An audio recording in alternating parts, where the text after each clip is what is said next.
Memahami konsep guru sejati dalam filsafat Jawa, jalan spiritual menuju makrifat hati nurani. Menguak makna guru sejati dan signifikansinya dalam pendidikan spiritual Jawa dalam tradisi filsafat Jawa. Guru sejati bukanlah hanya sosok guru lahiriah seperti yang biasa kita kenal, guru sekolah, dosen, atau orang tua, melainkan sesuatu yang jauh lebih mendalam dan bersifat batiniah. Materi pembelajaran ini membuka wawasan mengenai eksistensi dan fungsi guru dalam ranah spiritual dan filosofis. Tema ini menegaskan bahwa ilmu tidak hanya berhenti pada penguasaan teori dan praktik duniawi, tapi juga pada proses pembersihan hati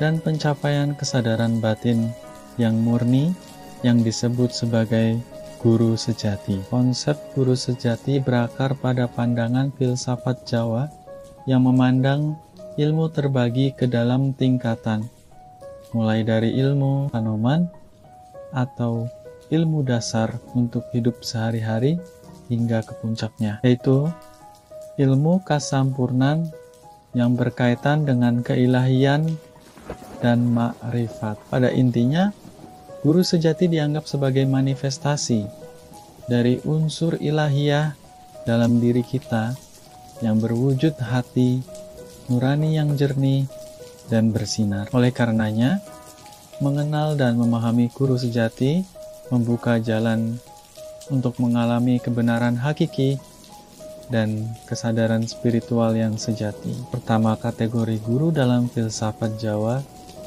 Filosofi Jawa mengklasifikasikan guru menjadi 4 tipe utama yang menunjukkan dimensi berbeda dalam proses belajar.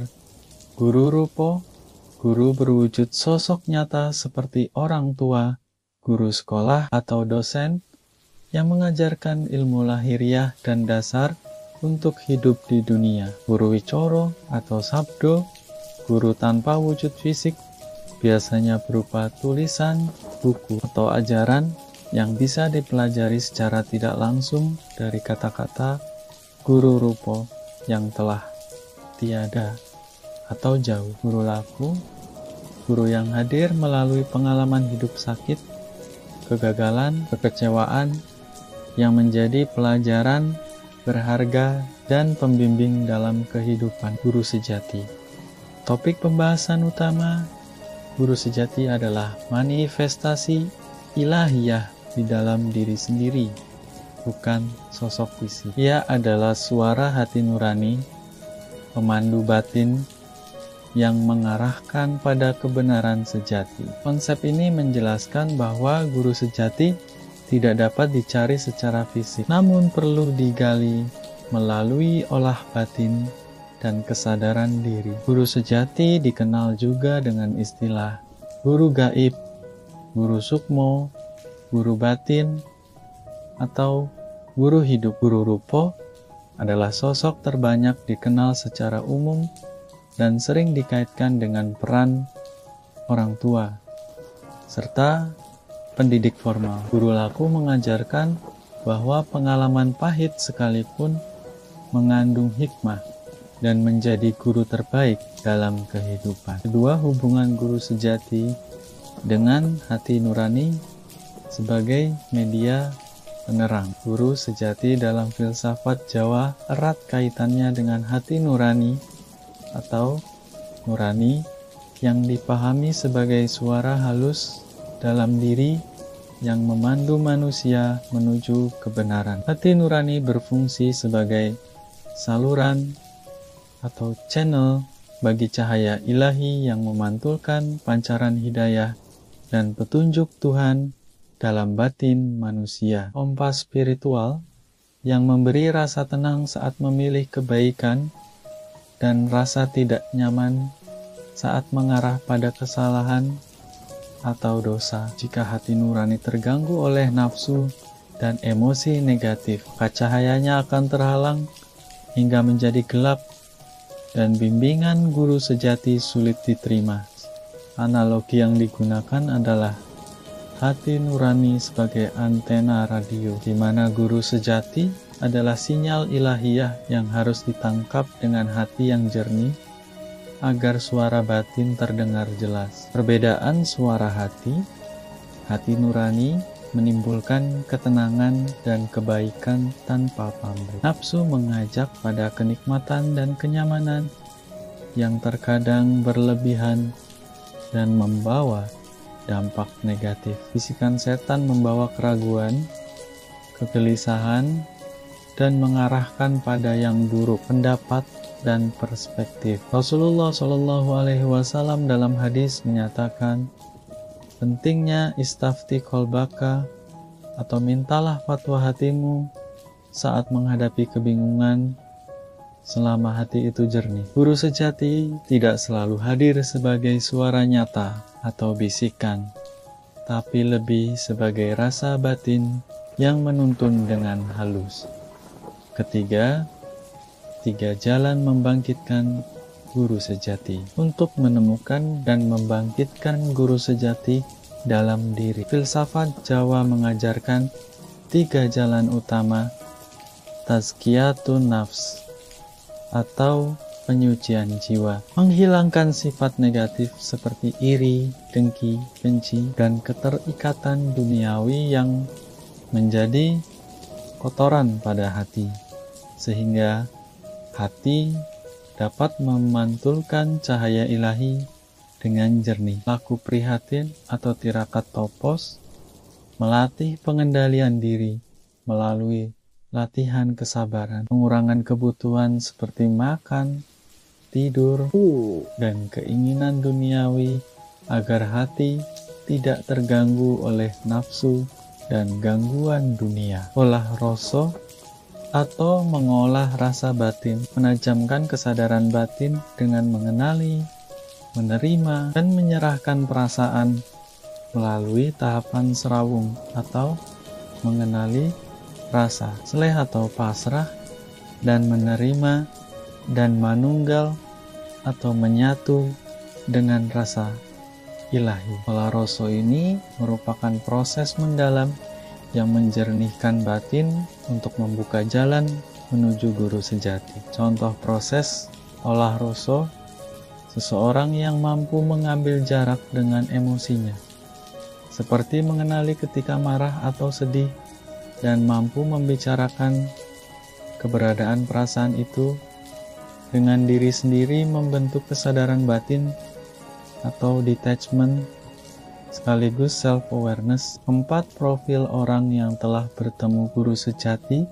atau orang waskito setelah melalui proses pembersihan hati dan olah rasa. Seseorang yang dibiaskan oleh guru sejati akan mencapai level waskito, yaitu kebijaksanaan yang dalam dan penglihatan batin yang tajam. Ciri-cirinya meliputi memahami makna dan hikmah di balik kejadian peristiwa yang dialami, memiliki intuisi dan kesadaran spiritual yang cerdas, serta mampu membaca situasi tanpa perlu banyak penjelasan. Hidupnya tenang, harmonis, dan dekat dengan Tuhan serta alam. Sikap rendah hati, tidak pamer, atau membanggakan spiritualitasnya, ramah, penuh welas asih, dan menampilkan wajah teduh, serta menerima orang lain dengan lapang dada. Lebih banyak diam dan mendengarkan daripada berbicara,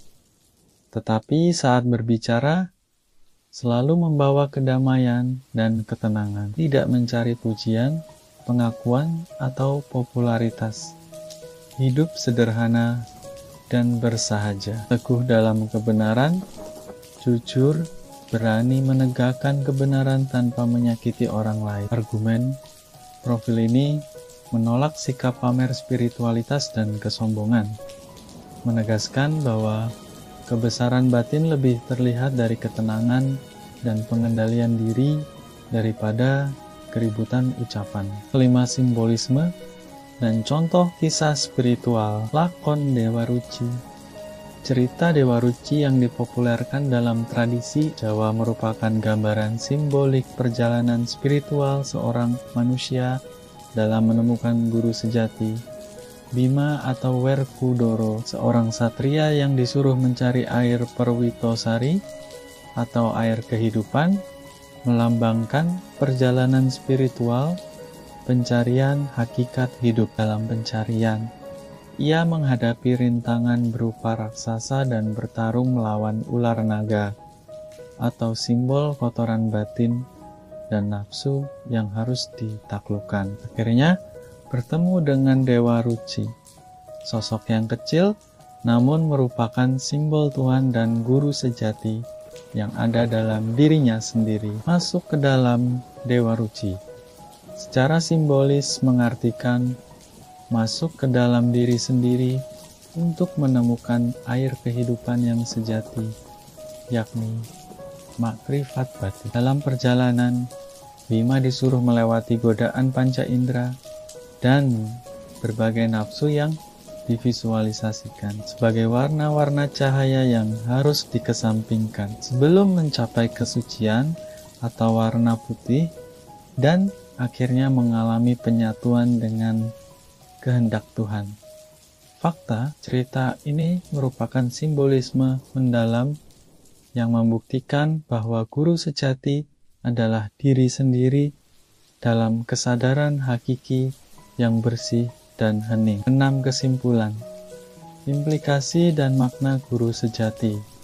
Untuk perjalanan hidup, konsep guru sejati memiliki implikasi besar dalam kehidupan spiritual dan pembelajaran manusia. Guru sejati bukan sesuatu yang dapat dicari secara fisik, tapi harus ditemukan dalam diri melalui proses penyucian hati, pengendalian diri, dan pencerahan batin. Hati nurani adalah medium dan sekaligus kompas yang menuntun manusia pada kebenaran sejati, sehingga menjaga hati agar tetap jernih adalah wajib. Pengalaman dalam hidup, buku, guru lahiriah, dan ajaran agama adalah sumber pembelajaran awal. Namun kebenaran tertinggi datang dari pengalaman langsung dan bimbingan guru sejati melalui hati. Mengembangkan guru sejati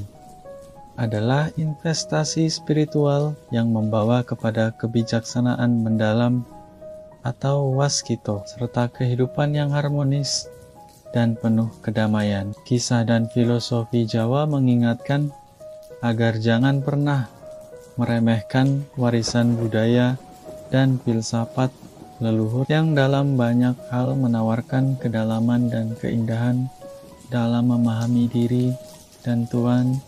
Seorang guru sejati adalah pemandu batin yang menginspirasi kita berintegritas, rendah hati, dan teguh dalam kebenaran tanpa perlu mencari pengakuan duniawi. Semoga pemahaman tentang guru sejati mengilhami setiap individu untuk terus membersihkan diri, belajar dari pengalaman batin, dan menemukan cahaya ilahiyah dalam hati sendiri sebagai sumber kekuatan dan petunjuk sejati dalam menjalani hidup.